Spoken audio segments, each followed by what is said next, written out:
মির্জা ফখরুল, মির্জা আব্বাস, আমির খসরু মাহমুদ, আমানুল্লাহ আমান, সামাও বায়েদ, ইকবাল হোসেন টুকু, সালাউদ্দিন, এদের কাউকে বলতে শুনেছেন জেনারেল ওয়াকারকে নিয়ে তারা একটা কথা বলে? একজনকে শুনেছেন? আপনারা একটু টার্গেট করে দেখেন ওনারা জেনারেল ওয়াকারকে নিয়ে একটা কথা আপনাদের সামনে বলেছে কিনা। বলবে না। ইন্ডিয়ার আত্মীয়, শেখ পরিবারের আত্মীয়, তাকে নিয়ে কি কথা বলা যায়? বিএনপির এটা শোভা পায়?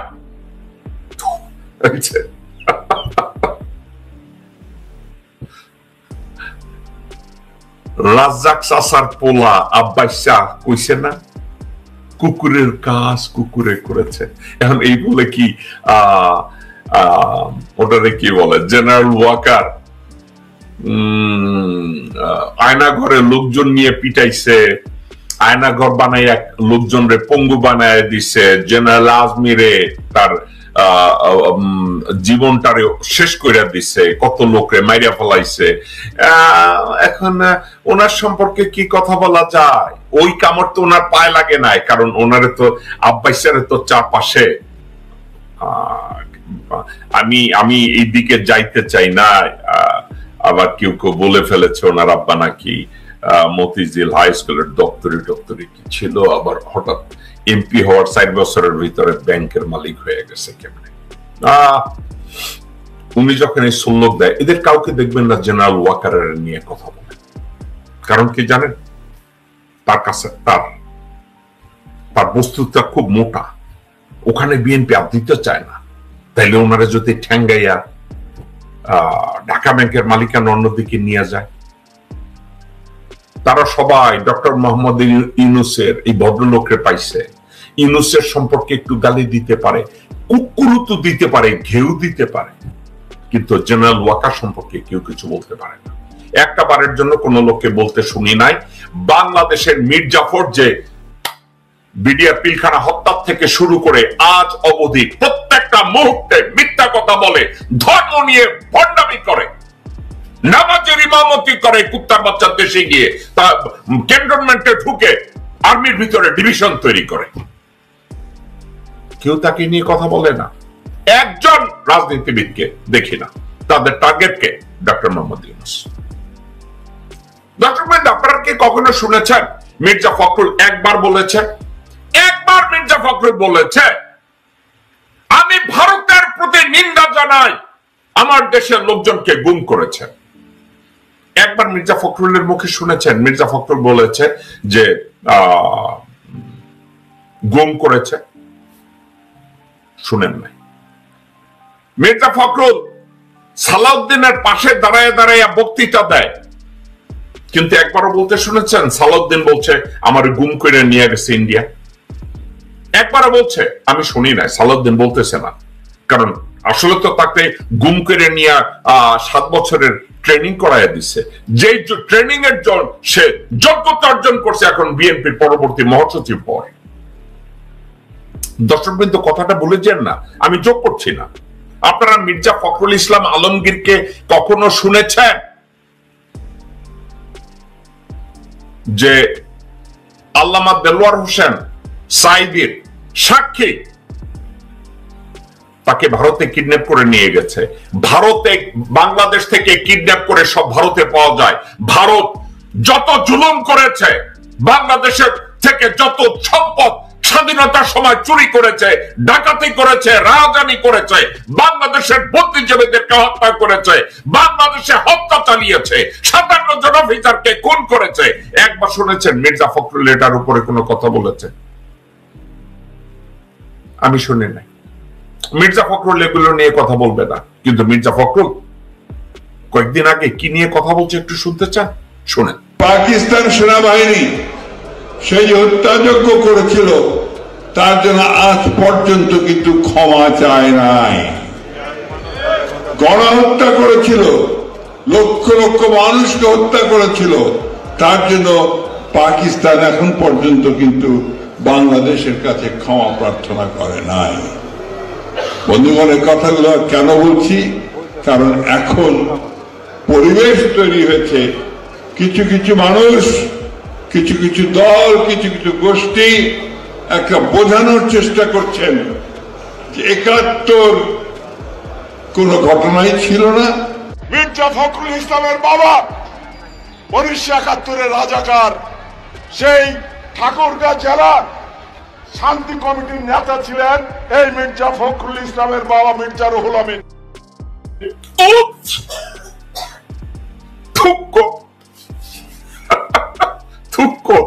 ভাই ভুল হয়ে গেছে।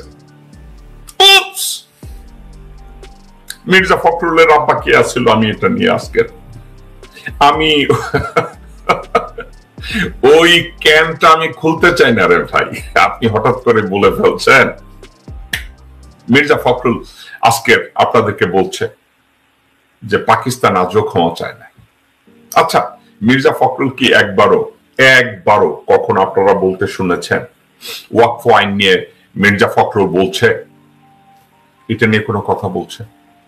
আপনারা শুনছেন কেউ যে কাশ্মীরের হত্যাযজ্ঞ নিয়ে তারা কথা বলছে? বা ভারতে প্রত্যেকদিন মসজিদ ভাঙতেছে, এটা নিয়ে মির্জা ফখরুল কোনদিন কথা বলছে? গেল এটা, এখন তারা বলবে এটা ভারতের ব্যাপার, আমাদের না। রিয়েলি গত ২৬ বছর, ৩০ বছর, 40 বছর ভারত বাংলাদেশে এসে সরকার গঠন কইরা দিয়া যায়, বিরোধী দল নির্বাচন কইরা দিয়া যায়, গুম কইরা বাংলাদেশ থেকে ভারতে নিয়ে যায়, বাংলাদেশের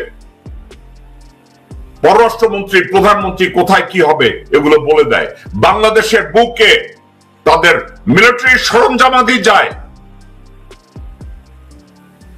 এই বিএনপি লোকজনদেরকে গুম করে ভারতে নিয়ে গেছে। মির্জা ফখরুল কোনদিন কি কোনো কথা বলেছে? একটা দিন কোনদিন কথা বলে নাই। আরো একটা কথা, তারেক রহমান আর বেগম জিয়া তাদেরকে কি কোনোভাবে কেউ হানি ট্র্যাপ বা মানি ট্র্যাপ করে রেখেছে, বা মির্জা ফখরুল রেখেছে যে এই বুড়ো হাবড়া, যার হওয়া উচিত একটা প্রাইমারি স্কুলের টিচার, তাকে কেন এখনো এই মহাসচিব গত ১৭ বছরের ব্যর্থ, ইনডিসিসিভ, কনফিউজড, অসৎ, মিথ্যাবাদী একটা খাটাসকে এখনো মহাসচিব করে রেখেছে? এক খাটাস আজকের এক কথা বলে, কালকের আর এক কথা বলে, মিথ্যা কথা বলে। এই খাটাস কোনদিন একটা বারের জন্য বলে না যে ভারতের যে কর্ম করেছে বাংলাদেশের অভ্যন্তরে, বুদ্ধিজীবী হত্যা থেকে শুরু করে গুম খুন ধর্ষণ থেকে বাংলাদেশের রাজনীতিকে অস্থিতিশীল করে সার্বভৌমত্বকে যার নাম করার জন্য মির্জা ফখরুলের কাছ থেকে আমরা কোনোদিন কোনো কিছু শুনি নাই। যখন হাসিনা শেখকে গত ১৭ বছর ক্ষমতায় ছিলেন, তো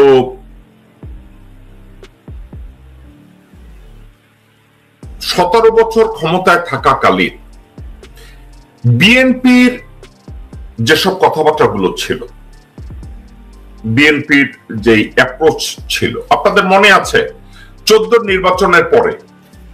নির্বাচনের পরের দিন বিএনপির কেউ আর রাস্তায় খুঁজে পাওয়া যায় না। আন্দোলন করার জন্য তারা খুঁজে পাওয়া যায় না।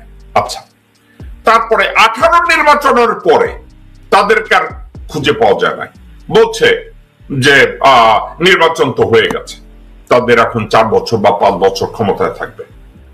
আচ্ছা, তো সেখানে যদি তারা কোনো কথা বলে না থাকে, তারপরে বেরিয়ে আসেন যে তারা বলেছে 24-এর নির্বাচনে তারা নির্বাচনের পরে চুপ হয়ে গেছে। পরিস্থিতিটা তাই, নির্বাচন হয়েছে, কোনো বাধা নাই, নির্বাচনের পরে তাদেরকে গভর্নমেন্ট করতে দিয়েছে। আচ্ছা, এটা নিয়ে আমি লোকজনদেরকে বলতে শুনেছি বিএনপি একটা আর্টিফিশিয়াল আন্দোলন করেছে। এই আর্টিফিশিয়াল আন্দোলনটার নেতৃত্ব দিয়েছে মির্জা ফখরুল ইসলাম আলমগীর, মির্জা আব্বাস, আব্দুল আউয়াল মিন্টু এবং আমির খসরু মাহমুদ, সামা ওবায়েদ, রুমিন ফারহানা, এসব লোকজনরা একটা আর্টিফিশিয়াল আন্দোলন করেছে এবং এই আন্দোলনটা তারা নিজেরাই চায় না সফল হোক। আজকে বিএনপি নির্বাচনের জন্য জনগণের সাথে কন্টিনিউয়াসলি মিথ্যা কথা, একটার পর একটা মিথ্যা কথা বলে যাচ্ছে। এত মিথ্যা কথা বলছে মির্জা ফখরুল এখন খেই হারায় ফেলায় যে 2 দিন আগে কি বলছে এবং আজকের কি বলছে। মির্জা আব্বাসের মতো লোকজনরা ভুলে যায় গতকালকের কি বলছে এবং আজকের কি বলছে। আমির খসরু মাহমুদরা ভুলে যায় গতকালকের কি বলছে, আজকের কি বলছে। অত্যন্ত মিথ্যাবাদী যারা, এই লোকগুলো কি করে, গতকালকের কি বলছে আজকে ভুলে গেছে। তো যে দল তাদের চেয়ারপারসনের মুক্তির জন্য একবার রাস্তায় নামে নাই, যে দল চেয়ারপারসনকে মিথ্যা একটা মামলায় হাজতে ঢুকানো হয়েছে, এর প্রতিবাদে একটা হরতাল করতে পারে না, একটা আন্দোলন করতে পারে না। সেখানকার নেত্রীরা আজকে বলে বিএনপি যদি একটা হরতাল দেয়, বিএনপি যদি এখন একটা হরতাল দেয়, অর্থাৎ নেরিকুত্তা কি করে জানেন, বলে তুই পায়খানার কাছে আসিস। নেরিকুত্তাদের চরিত্র এইটা, তারা কোথাও বাঘা কুত্তা দেখলে কামড় দিতে পারে না, কিন্তু নেরিকুত্তারা বলে তুই আবার পায়খানার সামনে আসিস। আজকে বিএনপি কিছু নেতা নেত্রীদেরকে বলতে শোনা যায়, এই মুহূর্তে যদি আমরা একটা লড়ান দেই, একটা অবরোধ দেই, তারা হরতালের ভয় দেখায়। অথচ তাদের নেত্রী ছিল হাজতে, অন্যায় না করে, কোন অন্যায় করে না বেগম খালেদা জিয়া, কোন অন্যায়ের সাথে উনি জড়িত ছিলেন না। 3 বারের প্রধানমন্ত্রী, বিএনপির চেয়ারপারসন, তারা যাদেরকে নেত্রী বলে, সেই নেত্রী অন্যায় ভাবে হাজতে আছে। এই হাজতে থাকাটাকে তারা মেনে নিয়েছে। কেন জানেন? মির্জা আব্বাস বলছে আমি হরতালের লোক দেব না, সাদেক হোসেন খোকা বলছে আমি হরতালের লোক দেব না, আমির খসরু মাহমুদ চট্টগ্রামে বসেছে আমরা হরতাল করার জন্য নামবো না, এবং আব্দুল আউয়াল মিন্টু বলেছে হরতাল করার জন্য, কর্মসূচির জন্য আমি পয়সা দেব না। আর মোহাম্মদ সালাম আমেরিকায় উঠেছে, আলহামদুলিল্লাহ। তো এই দল এখন বলে যে জনগণের মুক্তি আনবে, জনগণের অধিকার আদায় করবে। আপনাদেরকে বলেন একটা নির্বাচন দিলে সংস্কার করবে জনগণের প্রতিনিধি। দর্শকবৃন্দ, আপনারা কি যাদের সামনে বিএনপির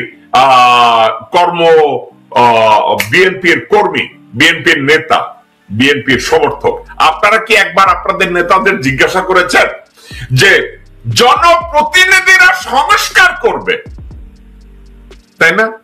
তাহলে গত 2 টার্মে আপনারা কি করছেন? কোন একটা বলেন, একটা মাইলস্টোন সংস্কার আপনারা করছেন, ওই সংস্কারটার কথা বলেন। মির্জা ফখরুল ইসলাম আলমগীরকে জিজ্ঞাসা করেন আপনারা কি সংস্কার করছেন। আরে ভাই, আপনারা কি সংস্কার করবেন? যেই দল তাদের চেয়ারম্যানকে বিনা বিচারে হাজতে ঢুকিয়ে টর্চার করেছে, মেরে ফেলার ষড়যন্ত্র করেছে, তাকে বের করতে পারে নাই। এখন তারা বলে নির্বাচন দেন, আমরা নির্বাচন হইলে ক্ষমতায় যাও, নির্বাচন হইলে আমরা সংস্কার করব। আমাদেরই একমাত্র অধিকার আছে সংস্কার করার। আপনারা মির্জা ফখরুল ইসলাম আলমগীর, আমির খসরু মাহমুদ যখন লোকজনের সামনে গিয়ে বলে আমরা সংস্কারের কর্মসূচি, আমরা তো সংস্কার দিয়েই দিচ্ছি, আপনারা কেউ আমির খসরু মাহমুদকে জিজ্ঞাসা করছেন? তলপির ঘরের তলপি, হুবরির ঘরের হুবরি, তোর দ্বারা কি সংস্কার সম্ভব?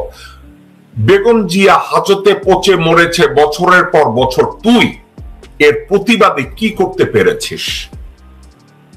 তুই তো পেরেছিস অমিত শাহের পেশাব খাওয়ার জন্য মাথাটা নোয়াইয়ে দিছিস চেয়ারে বসা।